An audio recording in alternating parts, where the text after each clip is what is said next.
You are now tuned in to the Just Coolin' Podcast Season 4. Check out the roster. Music provided by Kodak. It's your Captain Country Red from Just Coolin' Podcast. Peace. It's your boy, DJ Quinn. What's up, y'all? It's your girl, Dawson Jules. Peace. Hey, bringing that spice. It's your girl, Sassy. What up with it? Got your boy Big Spud in the house.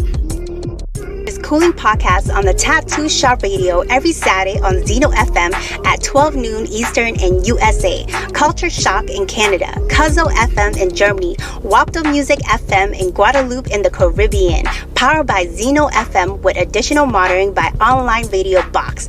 Also, check us out on the Hub YouTube channel Friday at 9 p.m. Central Time and on YouTube channel Just Coolin' Podcast Friday at 9 p.m. Central Time.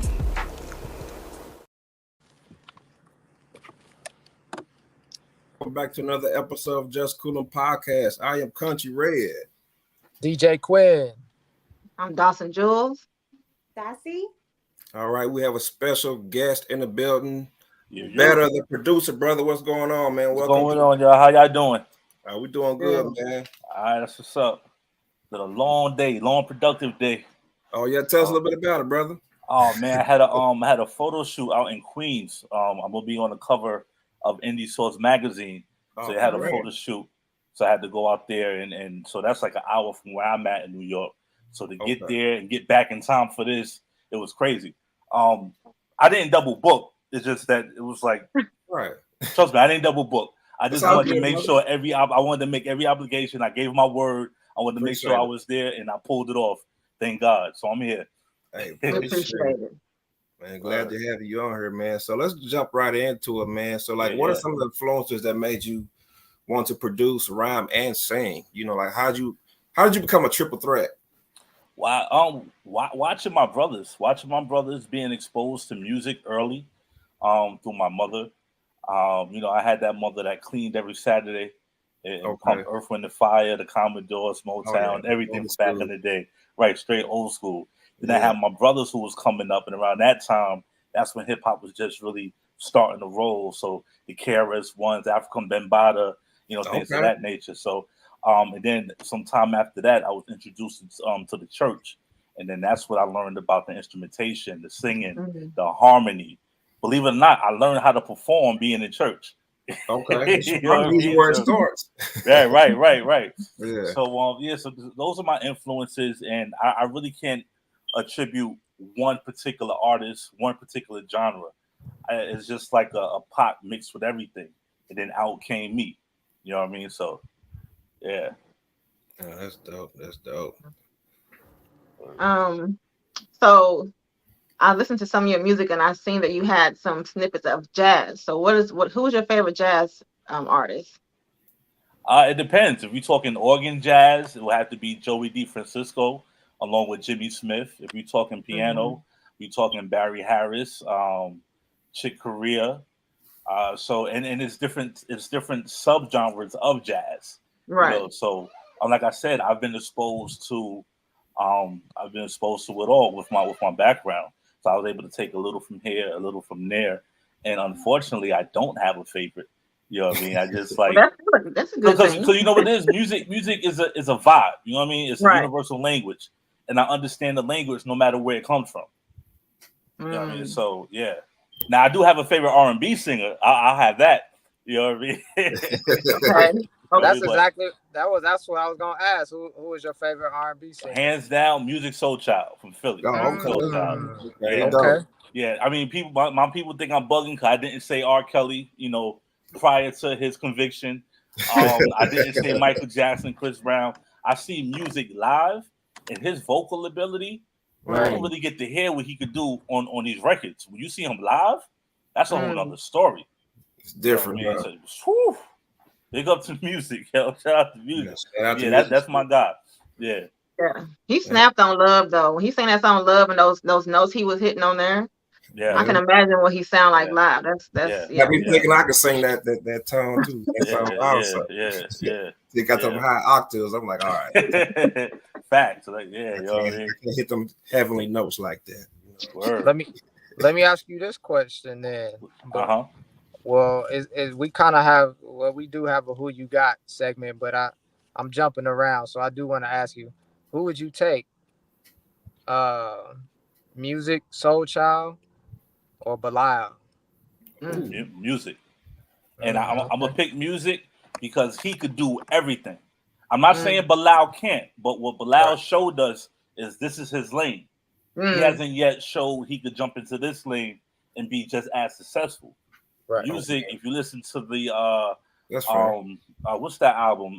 The Radio album and things after that, you can see he jumps into different lanes. Like he really different sounds too. Right, different sounds, right. Yeah. So That's dope, man. So man, what has been your favorite major artist collaboration? I would have to say, I'm gonna say Biggie and Method Man. The What? Wow. That's my favorite because if you notice, there wasn't any other collaborations on that album. So Biggie thought Meth was that special to just put him on the album for nobody else. And lyrically, they just sparred. They went back and forth. And the story behind that is when they both went back to their respective camps, it was like, yo, he got me. He got me. Like they both thought the person got him. You know what I mean? Because it's competitive. So when you get on the record, you want to have the best verse. You know what I mean? So I think that's my favorite collab because they really went at it. They went hard for that. And how was that working with Biggie? I mean, and Meth, how was that? I mean, I don't. No, I didn't. I haven't worked with Big. I thought you just meant like my favorite as a. Yeah, let me rephrase. I was asking you. Like, okay, I got you. Yeah, I was asking you. I meant to ask you. Maybe you received it wrong. Like, who? Okay, so you meant the mainstream that I worked with. Yes. Right. Yes. Wow. I'm gonna take y'all for a loop on this one. Okay, go ahead. I'm gonna take y'all for a loop. Y'all ready for this one? Yeah. And again, I'm gonna tell you why after. That's what I wanted to too. Got to tell us Cassidy. Why. Oh, you ain't got to tell us why. Cassidy? Come on, brother. Tell the story. Listen, this is, and no disrespect to Puff, no disrespect to Wyclef, no disrespect to anybody else I've worked with. This dude Cassidy freestyle 10 minutes straight. I believe it. Freestyle, and it was freestyle because he rapped about what I had on. You could tell it wasn't something he wrote last week. He memorized it. He was just freestyling. And I was just impressed with that. I've never seen anybody go 10 minutes straight. It was him and his man Nico from Philly. And they just took over the whole session and just was like bar for bar, just amazing. Wow. Amazing. You know what I mean? So yeah, I have to say that I was very impressed. And I'm not easily impressed. I'm not easily impressed. That's no shade to anyone. I've been around so much talent. It really takes the special kind. So I'm like, ooh, okay. Because where I'm from, we all can sing, we all can rap, we all can play, we all can, like I said, my background was church and then being around my brothers. So I was around talent my whole life, basically. So, and I'm not trying to dumb down anybody else, but I'm real particular in picking who I like, and I'm not easily impressed. Wow. So. Yeah. Hey, well, check it out. Hold on real quick. Hey, it was nice meeting you, brother. Hopefully we get to connect. I got to get out of here, but before I go, there's one thing that we usually do a segment say I'm tired of, and one thing I am tired of is the masters or whatever you want to call them, the gatekeepers. I'm tired of them acting like they don't know who killed Biggie and Pop. Boom. Boom. I'm out. You gonna get our channel shut down. I'm out. Holla at you, brother. All right, no doubt, DJ Quinn. No doubt. Much love, respect. All right, man. You gonna get our channel shut down now. Nah, we all right, man. Nah. Hip Hop Police gonna be watching y'all in a minute. Right. Yeah, we be all right, man. We be all right. All right, man. Hit us with that one, man. Let's take a quick commercial break, then we'll jump right back in. All right, y'all? All right. What's up? All right, we're going to do the settle bank. If you're one of the millions of Americans overwhelmed by debt, Settle Bank Debt has a life-changing solution. We offer an aggressive approach to reducing your debt, often for a fraction of what you owe. Our debt settlement experts will help put a stop to the harassing phone calls, end your debt, and give you the financial freedom you deserve. Make the most important call of your financial life today. Call Settle Bank Debt now at 877-492-7222 or visit settlebankdebt.com.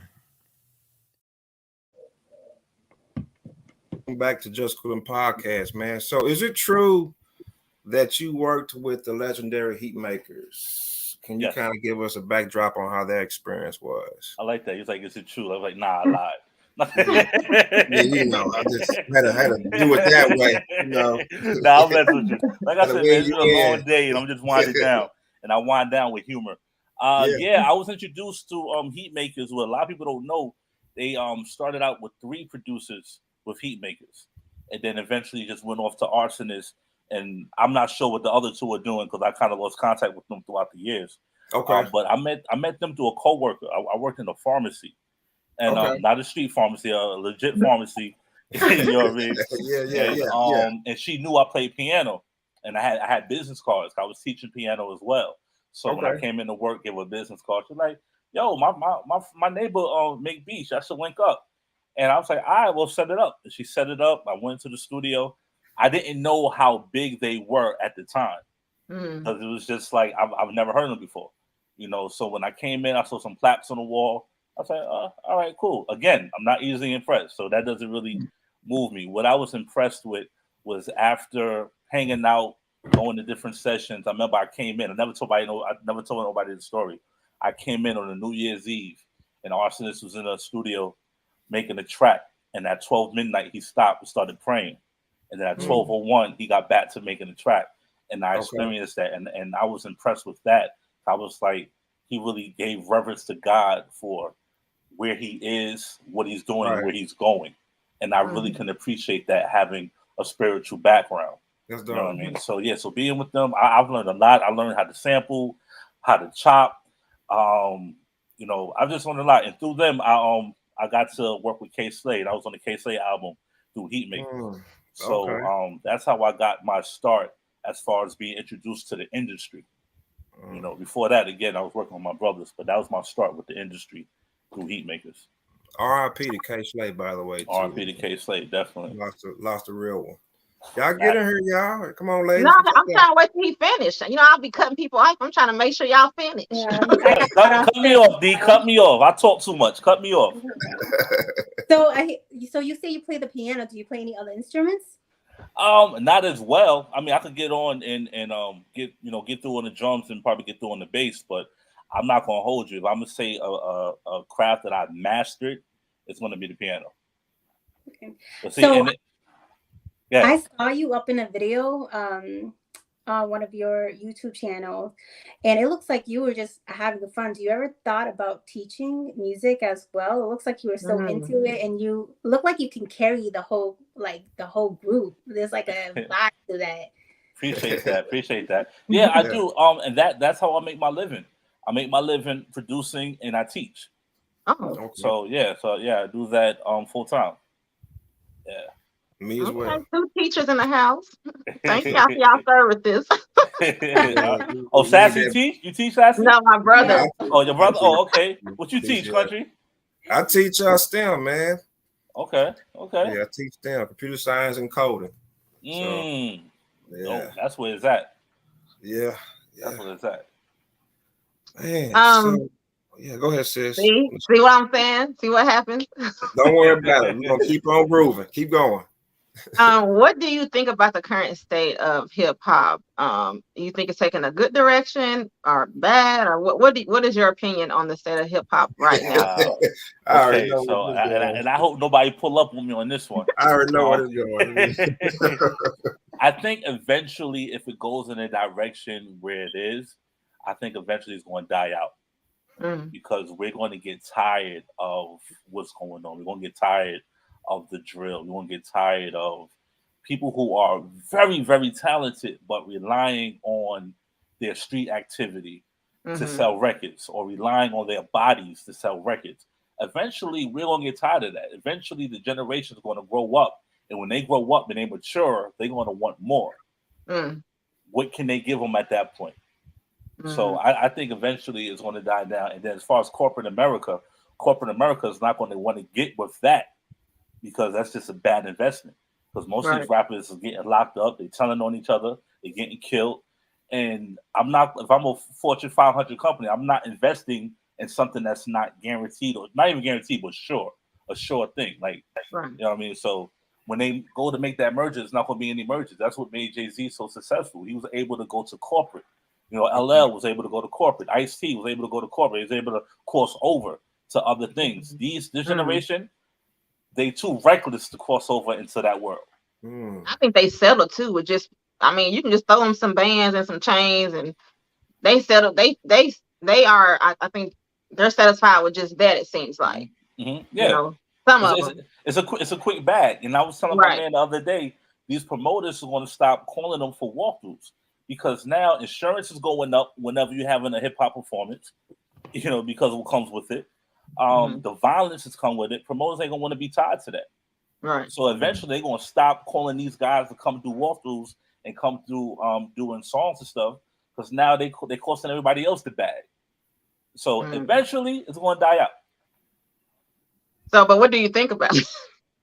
I'm not a fan of it. Okay. I'm not a fan. Okay. Because at this stage of my life, you know, how many different ways can you kill somebody? You know what I mean? Like how many different ways you going to tell on somebody? It's like it's too negative. Like back when I was coming up, it was like, all right, you get a little bit of here, a little bit of that. It's oversaturated, and that's to the point where they got the videos and they showing the guns, and it's just too much. And I came from environments like that. I didn't work this hard to go back to it. Right. I'm good. I mean, I'm glad that they have an opportunity to make some money. And hopefully they mature, do some investing, and kind of, you know, build other streams of revenues. So I'm glad for that part. But as a fan of that music, that's not in my car. Yeah, not in my car. I agree. Yeah. So talk to us about your new single, or your most recent single, Love Me. Oh, yeah, that's one of my favorite records. What is that all about? That's basically about a couple of situations all in one. First, it started out with a relationship that went downhill because she felt put it this way. She was an accountant. I was a musician. There's no stability and security in doing what I'm doing. But since I couldn't bring stability and security, she kind of left the situation. And my thing was like, so you want to leave me because I have a dream? Like, and it was very hurtful. And I was like, yo, you know what? I'm gonna get to this place. She gonna love me. She gonna love me again. And that was my fuel to get to where I am. Because I was waiting for that phone call, like, hey, what's up? I see you doing your thing, which I got that phone call.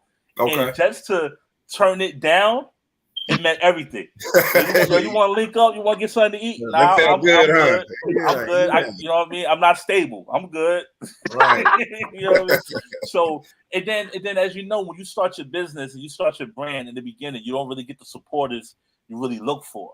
Right. Even some friends, some families, the support you look for, you really don't get. And I was like, it's all right. When I get here, they all gonna be rocking with me. They gonna love me in the morning. And then I got that line from Smokey and Friday. He was like, "One Quaalude, she love me in the morning." You know what I mean? So I was like, that's what it's gonna be. And I just rapped about how back then it was this kind of energy. Now that things is looking good, it's this kind of energy. And just stay consistent. If you don't like me, then it's all right. You don't got to come back. I know what it is.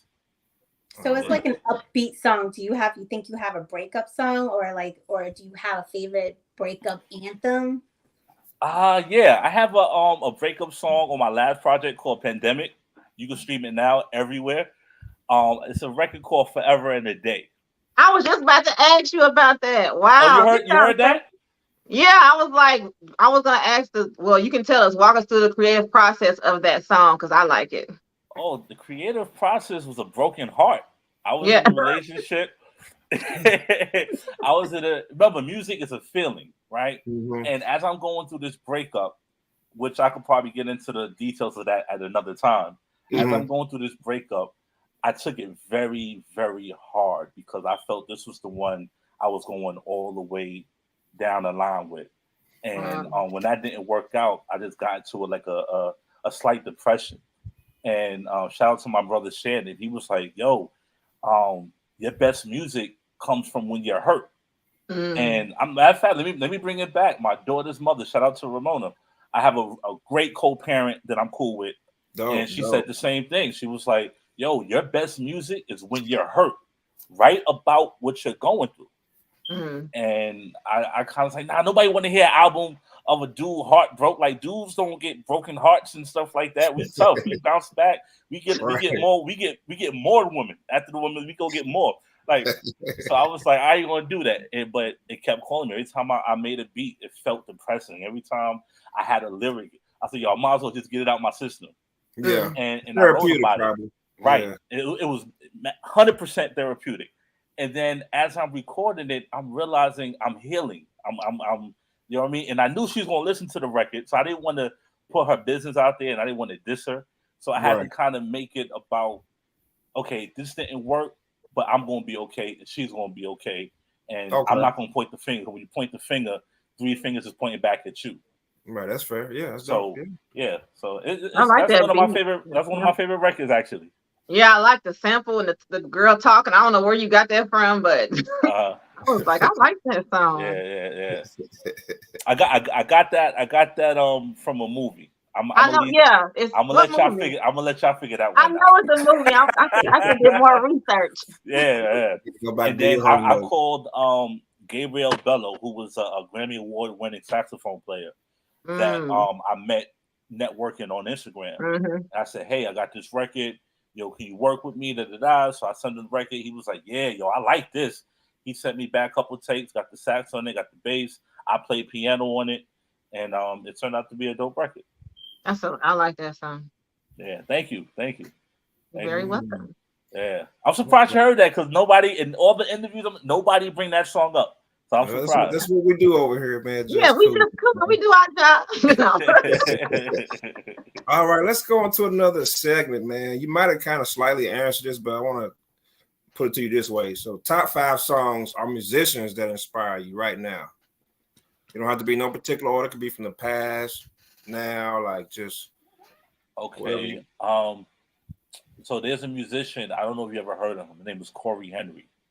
Okay. I'm inspired by him because he comes from the circle I come from. Okay. And he was able to go far with it, just creating his own lane. And I love his work ethic. I met him once or twice. I don't know him personally, but I love his work ethic. So I'll say Corey Henry. Musician Stevie Wonder, hands down. Oh yeah. Who else? I don't like Prince as a musician. I like him as a creator. But since he is a musician, I have to put him up there. Okay. That's me. Michael Jackson. Okay. And I'll say that because he was able to make the instruments with his mouth. He didn't play, but he was able to beatbox. He was able to do guitar licks. And he produced his own album by beatboxing, basically. So that was just amazing. How many is that? That's 4. That's 4. And then if I'm not going to count myself, I'm going to say that was a joke. But I'm going to say, wow, 5th musician. That's a tough one. Yeah, I can't give you a 5th one. Can't think of anybody right now. You know what? I will give you somebody. Donny Hathaway. Donny Hathaway. Okay. I love him on piano. When he sing, he went through something. Ooh, Donny Hathaway. Yeah, it make you feel it. Who your 6th man? Who coming off the bench just for kicks and giggles, man?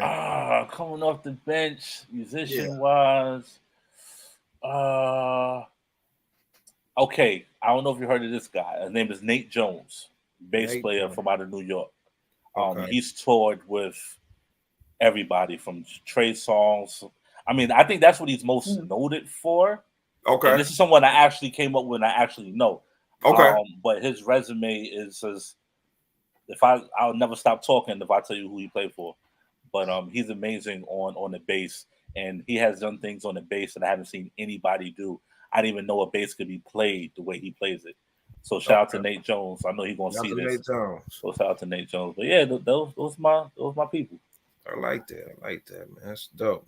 It's a dope little team squad you put together. All right. Just because I didn't name the Earth, Wind, and Fires and everybody else, that don't mean I don't like them. I thought you might have slipped in Curtis Mayfield though, but you know, you're like nah. Nah, he good. I like him lyric wise. Okay. I'm your mama. I'm your daddy. I'm a nigga in the alley. Like, woof.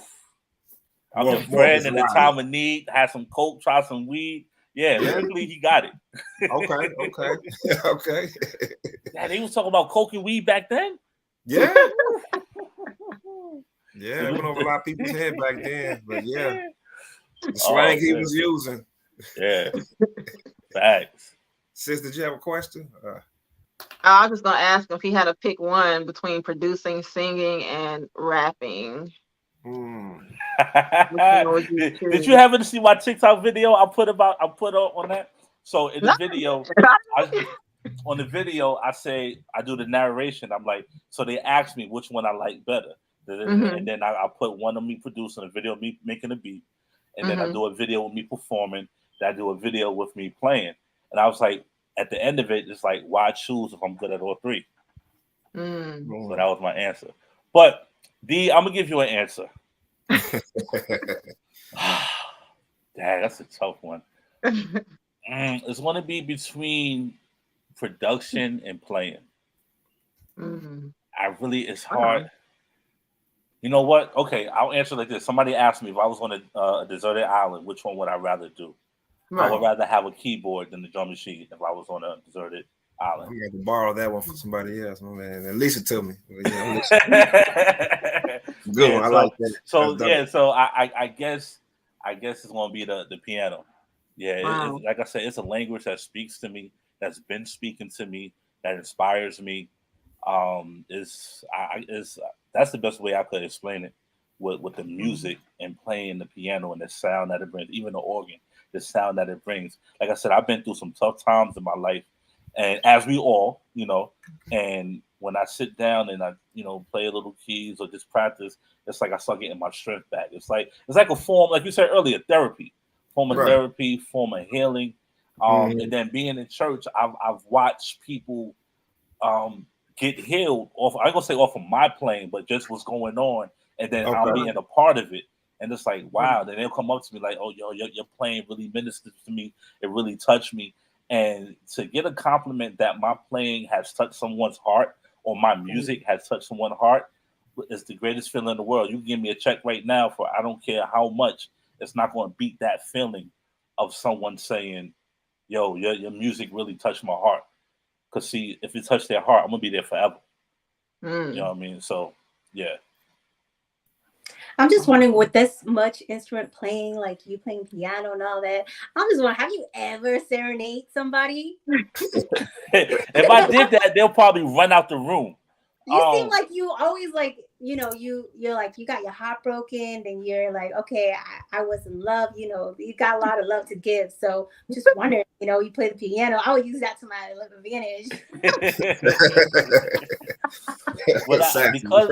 Because I don't identify with being a singer, I'll do some instrumental pieces and I'll email it to someone, or there's a clip where I'm playing like R&B tune, but then I'm rapping and it sounds like a spoken word. I do things like that. And I have a lot more records other than Broken Heart stuff. That's just the stuff that's sticking because, again, for whatever reason, when I rap about my emotions, those are the ones that stick. And those are the things that people gravitate to. Like if I do a club banger, if I do a street anthem, it's like, oh, that's hot. But this right here is different. I guess the people want to be more intimate with you on this level. So, yeah. Yeah, I mean, you come from a male's perspective because, you hear a lot of females expressing themselves, but you don't really see the male expressing themselves. They're vulnerable. Yeah. So, we're not allowed to. We're not allowed to, but you are allowed to. Yes, you are. No, we're not. Country. Yeah. And y'all sit up there and be sitting there looking crazy. No, not allowed to. I think we robots. Yeah, leave it at that. Y'all be sitting there looking crazy. Let that out. Yeah, you just take it. Yeah, I think that's attractive for somebody to be think you're expressing okay. themselves. Yeah, Stone thank you. It's attractive. Kinfolk in the comments, man. Stone and tell them. I don't want to get you in trouble, man. But it is, but you got to understand when see, our upbringing is different. At 5 years old, when we fell and scraped our knee and we cried, man up, stop crying, get back up. So we taught the man up. We can't write. Those are signs for us. Those are signs of weakness that we can't show. And the minute we show that, we become prey. The minute we show a woman we care, they take advantage. So it's like we really have to gauge if we're going to show that side. If your knee hurt, you hurt. If you look on your, I mean, I get that, but I tell of course, my husband, he a man, he was raised the same way, but I'm like, but if it really hurt, we ain't saying you can't cry. So I'll let him say that, but then I'm like, but if it really hurt, because I have all boys, I'm like, if it really does hurt, it's okay just to cry a little bit because it hurts. Yeah. But we need more women like you in the world. I mean, you hear plenty of people say it's okay to not be okay. And and if some woman is going to take advantage of your feeling, then you shouldn't be around. Lesson learned and move on. The right person, you'll be able to express yourself freely without being weak. Yeah. Keyword, right person. Right, Miss Dawson, don't you agree that we have our masculinity as a woman, and then when we're with the right person, we let down and become our feminine self? Yes, I agree. Better take note, Betta.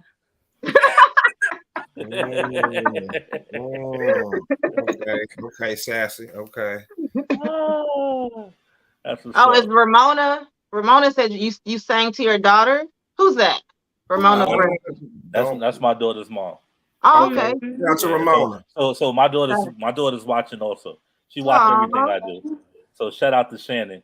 What up, y'all? She's going to want me to plug this. We have a YouTube channel together. There you go. Called Me and My Dad Chronicles. There you go. It started out because she wanted her own social media. She wanted TikTok, and I was like, that's not happening.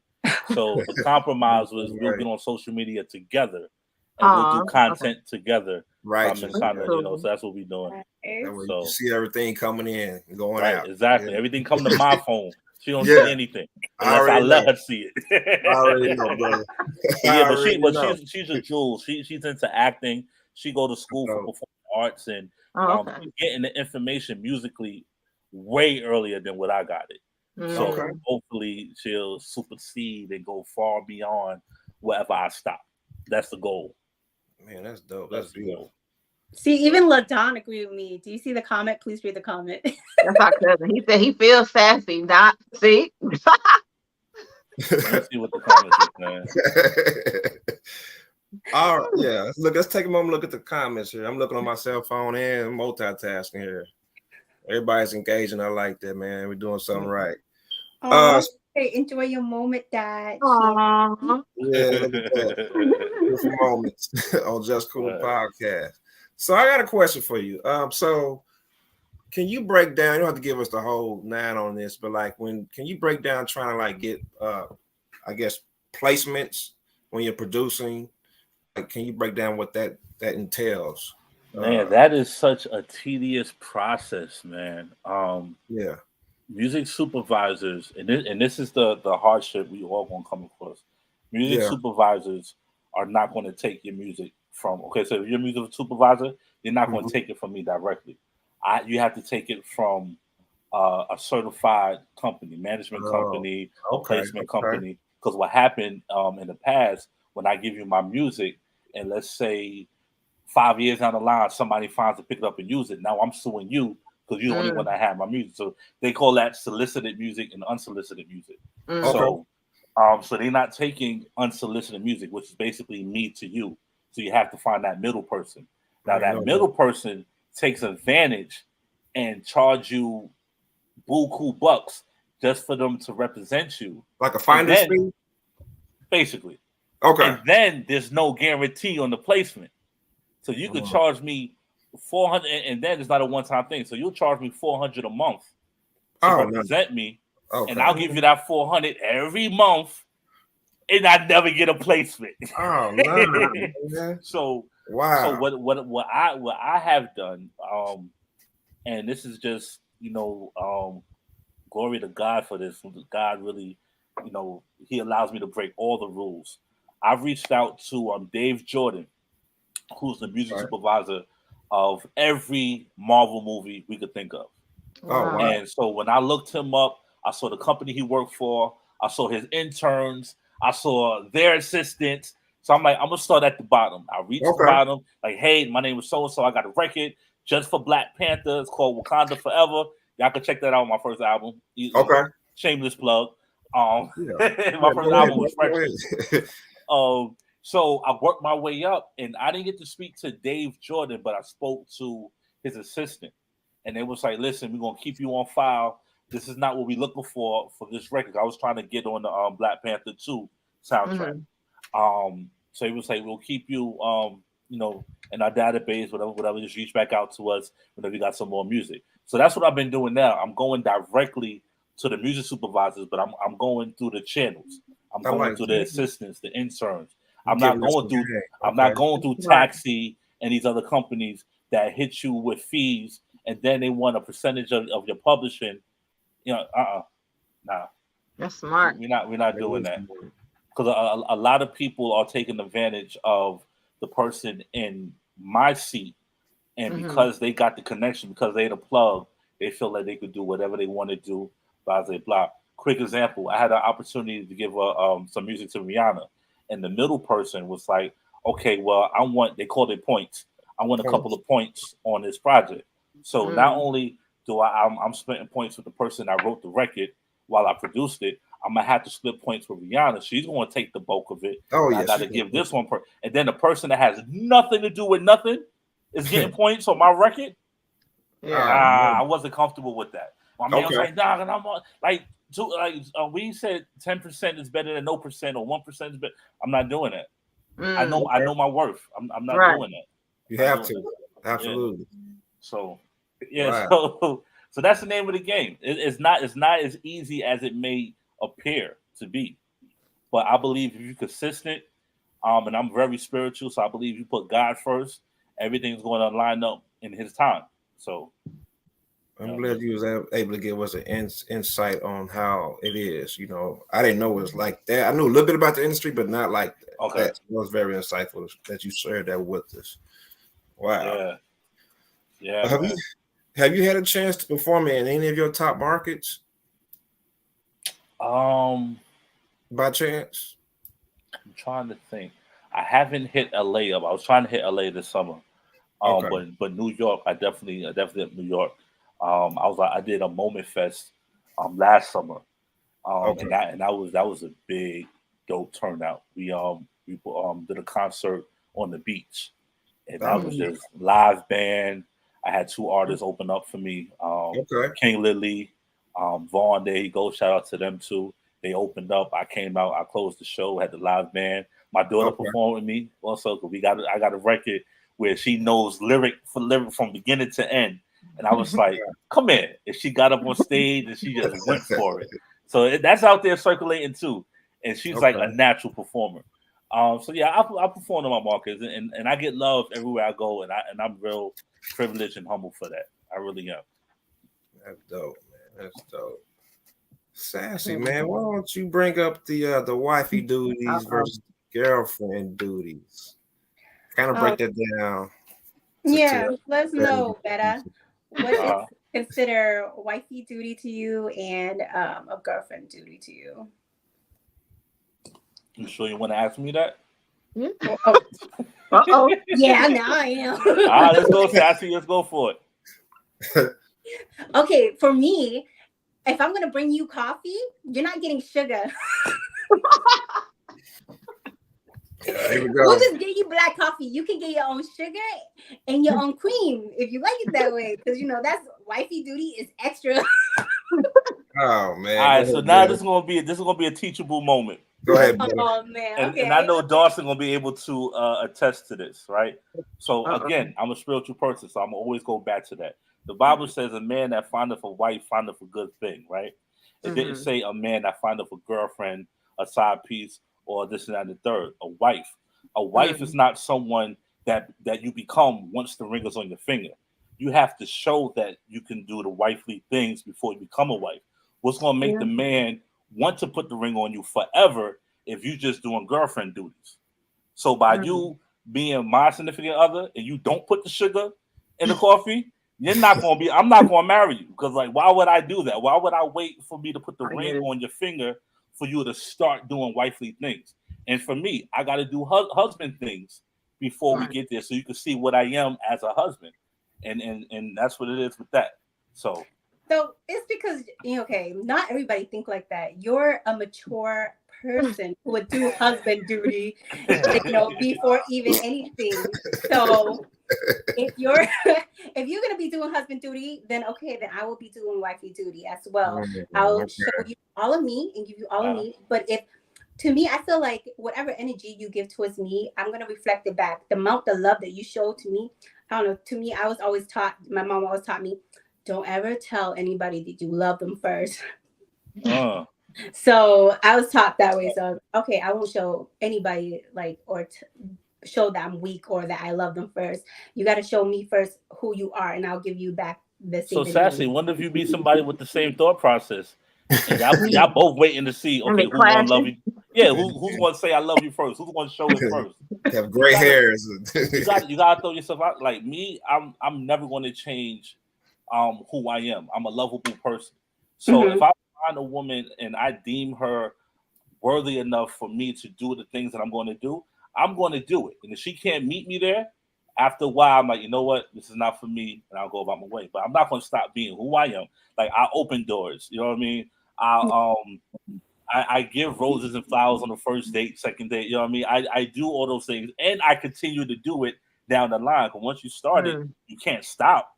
Right. You know what I mean? So I put all my cards on it. So once I know I want to date you exclusively, I put all my cards on the table. If you don't do the same, then eventually I'm going that way. See, Betta, that's good. I can see why they call you Betta, You know better. It's because you know better. But if you look at it, a lot of people put on a front. And for me, a front is like, it lasts for about a year until you really get to know that person because it slowly fades. You say that you will continue doing that, but most people are not like that. They're not going to continue with that open door. It's just a front to show you that they're a gentleman. And then later on, it could happen vice versa. I'm just saying, Right. It's about, because I know don't pop off at me defensively. Right. Because people vice versa, you have to wait a year to see their true color. They finally fade out and see who they really are. You saying that, you got a good answer because that's you, that's who you are. Genuinely, you're mature. But can you say that for everybody else? No, and you've seen people that change and put on with you. Yeah. And when women, whatever, that's why you get your heart broken because they all of a sudden, put on the plastic, call them brand new, Yeah. But Sassy, I'm gonna add this on top of that, right? And I was just telling my cousin this a couple of days ago. You have to be a good judge of character. And just because you meet someone, you shouldn't go right into a relationship. Take it. What's the rush? Take a year and be their friend. Right. Because within that year, you're naturally going to see everything you need to see. So they're gonna get comfortable, and that mask is gonna come off at the 4th or 5th month, and they be like, "Oh, okay." So now at this point, like I told my man, everybody got some drama with them. Everybody. Yeah. Can you handle that? Can you? Because all women is crazy. Yeah, but. Like you ain't gonna get no less crazy, but can you handle this? Because the next one is gonna be just as crazy. Like that's country. You know the country. You know country. You know what's up. Yeah. You know what I mean? You know what's up. So yes, when we settle down, that means we can handle the good, the bad, the ugly, the drama, the family, everything that comes with it that will make you normally run. If it was something we can handle this. That one right there, that's too much. So I think it's also a reminder. For us married people too, to like Sassy said, to stay consistent, because sometimes we can get complacent, or we can, me myself included. We all do. So we have to, stay consistent with that because, and remember, what made us, what made our husband or whatever, want to marry us and be consistent with it, Right. So that's a good reminder as well. Right. Let me tell you something. OG told me, right? OG said it both ways. What you won't do, the next man will. Oh, yeah. And it goes the same thing for the woman. What you won't do, the next woman will. So and let her do it and see what happens. You got her bush knife on about the couch over there. I think in relationships we worry too much about what we want, opposed to focusing on what can we do for that person, like being selfish. If I like, for example, if I focus on what Sassy needs, if Sassy focus on what I need, then we can't lose. But if I'm focusing on what I need and I'm like, Sassy ain't doing this, she ain't put sugar on my coffee, now I got a whole list of complaints. But I should go into it like, okay, what can I do for her? How can I make her life easier? And in return, she'd be like, how can I make better life easier? How can I, you know what I mean? And then we win. Everything is smooth sailing after that. Yeah. It should be, you know. It should be, right. It should be. I like that, man. Oh, I'm gonna hit you with this, man. Dang, I like this. Man, we got some people I ain't seen in a minute. We got Devin. They say Betta's preaching. Devin, we got Black on the line. Okay, what up, Black? What up, man? So I'm gonna hit you with this, man. So if you could perform for a person dead or alive, who would it be? Who I could perform for? It could be a family member too, you know. My father hasn't seen me perform. Okay. And he passed away in January. And he was part of he was a part of my journey. He bought me my first organ. It was so funny also. He wasn't at the time when I got my license, he wasn't able to buy me a car at that time. So years later, I'm already established that he came across some money. He bought me a car just to say he did it. So now I got 2 cars. I'm like, so now I got to pay double the insurance. You know what I mean? But anyway, he never got a chance to see me perform only because I didn't want him in those environments I was performing in. Okay, yeah. So he didn't get to see how I perform under that genre live. But he did see me in church. He did see me play the organ. He did see me do other venues, but he even came out to a jazz concert that I played for. But as the artist, he never seen me live. He saw me on TV. He saw me, do social media, but never saw me live. That's one thing I wish he could have seen. But I think he was cool with what he saw. I mean, but just for me, that's the only one I would want to see me perform live. Yeah. Okay. Yeah, man, you got a lot of supporters here tonight, man. They like what you talking about. Oh, that's what's up. Definitely, they like what we all talking about. But that's what's up. You gained some. Yeah, I know what you meant, country. Yeah, we in this together, brother. Yeah. You gained some new fans tonight, brother. I like that. That's man. What's up. Yeah, but I like it's good, healthy conversation at the end of the day. Nice. Nobody's trying to put down nobody. Everybody has their own different perspectives, man. I like that. Right. So I like that everybody's able to pinpoint where they're coming from without, putting somebody else down or whatever. Right. So it's all love. So question, who did I talk to when I reached out? And it was like, we're not doing nothing right now, but we'll get back to you when we start. About me. Oh, that was you? Okay. Yeah, man. We was in the middle of transition, man, trying to get stuff going. And so we was trying to work this new program. We had just got Sassy and the homie Big Spud. He's not here with us. And so we was putting our new team together. And so I wanted to make sure everything was put together before you came on. You're actually our first guest. Oh, that's what's up. This season 4. So I wanted to make sure everything was solid. You know what I'm saying? We do appreciate you coming on in. Yeah. So thanks for having me, man. I'm having fun. So we tried to build our chemistry up before we brought you on, like make sure everything's on point, so that we're in all over the place. It's not going to always be perfect, but we're working out our little kinks. You know what I mean? That's what's up. Yeah. So we're definitely enjoying this conversation and you giving us this game, this knowledge, man. It's been very insightful, man. For me, at least, everybody Appreciate else. It, man. Appreciate it. Let me see. Any more questions before? Anybody have any more questions? Yeah, I got my famous question. Go ahead. And I'm sure you said this before. It's something I think entrepreneurs, and not just entrepreneurs, but people in general, always have a why. But I think a lot of entrepreneurs get asked that question as well. Like, what is your why? What keeps pushing you to keep going towards your goals? My legacy. Yes. My daughter. I don't believe with the things that I've been through, she's strong enough to go through that, So my job is I have to make sure she don't go through the things I've been through. I got to make it a little easier for her. Yeah. So far, with the help of her mother, we are doing that, and I just pray we could be consistent in that. And she's the reason I keep going, because I want to lay that foundation for her. I want college to be paid for before she even know what college she want to go to. You know, I want when she get out of college, I want that debt to be paid off, because when you go to college, you start in life in debt. Like, I don't want her to start life in debt. You know what I mean? And just like Dame Dad say, I don't hustle for me, I hustle for my name. Like, if I could be that one in my family that could set up generations down the line, God used me to do that. Because if that's what I believe, that's what I'm purpose for.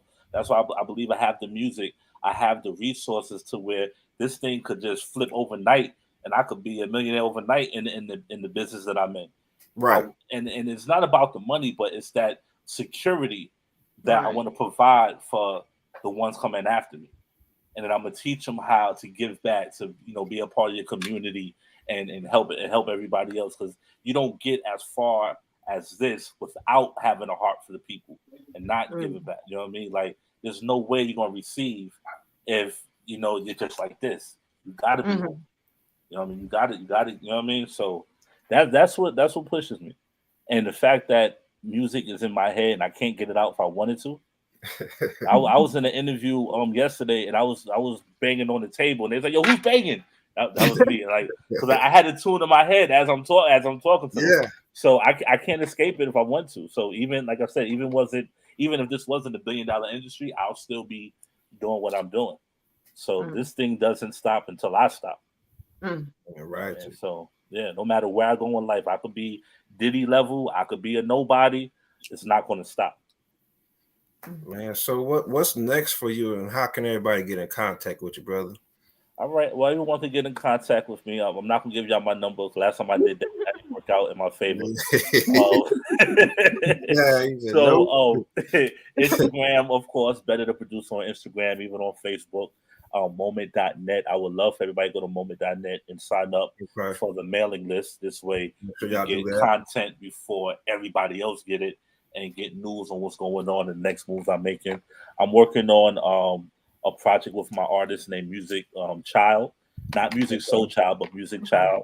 She has a EP, not an EP. She has an LP out called Heatmakerz Room, and we linked up through a platform. And I was being interviewed, and she hit me afterwards like, "Yo, something about you, like, can we work? Can we vibe?" And I was like, "Yeah, let's get together." So she picked out the studio. I met her out the studio. We worked.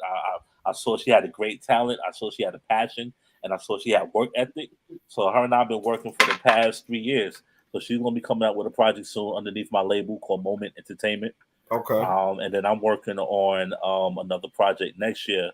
I can't tell the title because I have to trademark it and copyright it before I do so. It's that kind of title. I promise. Okay. And I'm not an arrogant person. I don't brag or nothing, but I promise you, this is an idea I can't just put out right now. No, don't do that. Don't do that. If somebody else put it out, then what I put out is not going to work, because it's not. What's going to sell the next album is not going to be the music.